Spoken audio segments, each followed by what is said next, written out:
story as to why healthcare reform is absolutely important right now. I'm pleased to introduce to you Mr. Jeff St. Clair. Thanks so much. I'm so happy to be able to speak to you today, and I thank SEIU.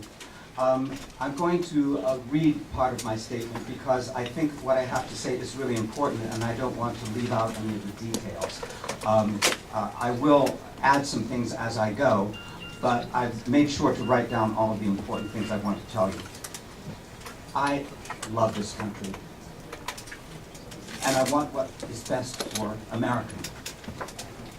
But I don't think our current healthcare system is serving the needs of our people. In fact, I think what's going on now is harming a large sector of the population. And if allowed to continue, it will affect every one of us negatively sooner or later. We need a uniquely American solution to this problem. I'm going to tell you the story about what happened to my wife and me when we were residents of London, UK. But I don't want you to think that I'm bent on pushing through a single-payer system. I'm just giving you this as an example of how universal health care works in other countries. Opposite of what you may have heard, it works very well. Please listen to our experiences, and try to put yourself in our shoes for a couple of minutes. This is my wife. Her name is Faith St. Clair. She's very proud of her religious name. Now I'm going to tell you the sad story. Faith has 5 incurable diseases: MS, epilepsy, asthma, anemia, and, as we just found out last year, a blood clotting disorder. She's confined to a wheelchair with MS. She cannot get health insurance. I had to change her diapers, bathe her, prepare her meals, and lift her in and out of her wheelchair, which I'm happy to do because I love her.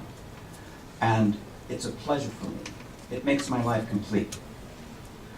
But a couple of years ago, we were denied the aid of a Hoyer lift by an insurance company when I had health care insurance before I lost my job.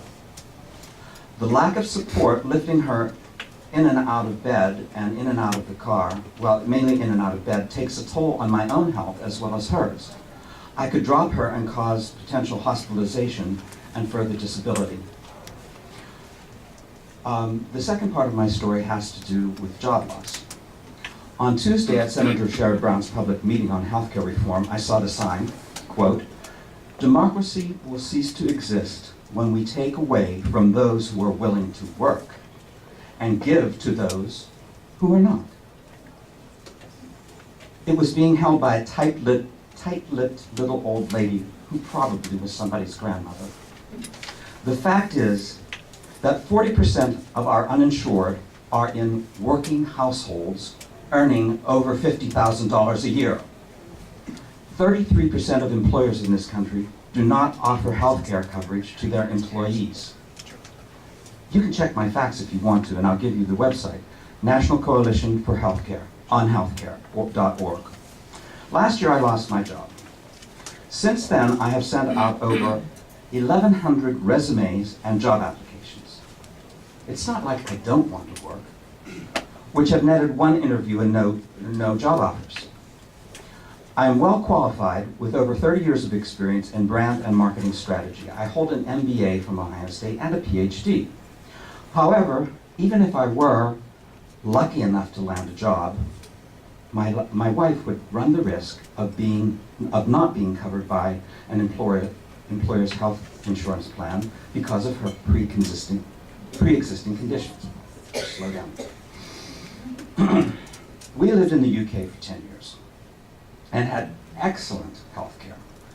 No waiting, no charge for any of Faith's medications, and no denial of service. Nobody came between us and our doctor. Our doctor lived across the street from us, and we were free to choose another doctor if we wanted to walk farther. Our doctor made house calls. What happened when we came back to the US? denials by healthcare administrators, doubling of the cost of Faith's 7 medications during the time we were out of the country, having to pay $2,000 for a new wheelchair when the company I was working for changed insurers, waiting 2 months to see Faith's MS doctor. I tell you, waiting is the American way in healthcare as far as we're concerned, as far as our experience. Now, you may have had different situations, but we've had incredibly long waiting in doctor's office, and the people in the medical offices are not very well organized. I can't tell you how many times our requests are lost, and I've been treated rudely by people in medical offices. Now, that's not to say that this hasn't changed over time, but I'm just saying that it's a myth. It is a myth that we have the best health care in the world. What we have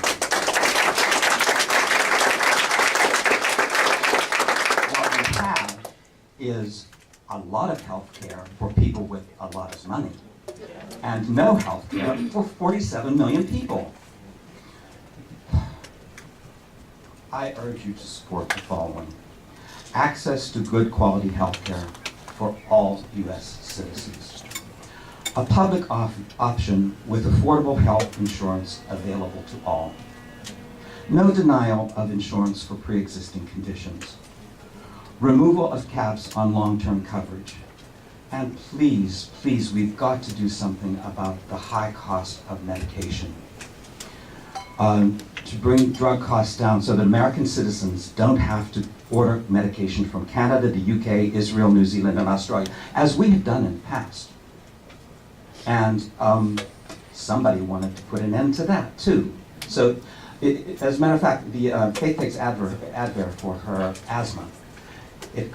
On the open market now, it's up to around $200 for a month. It was half price over the internet from New Zealand. We've got to do something, folks. That's all I have to say.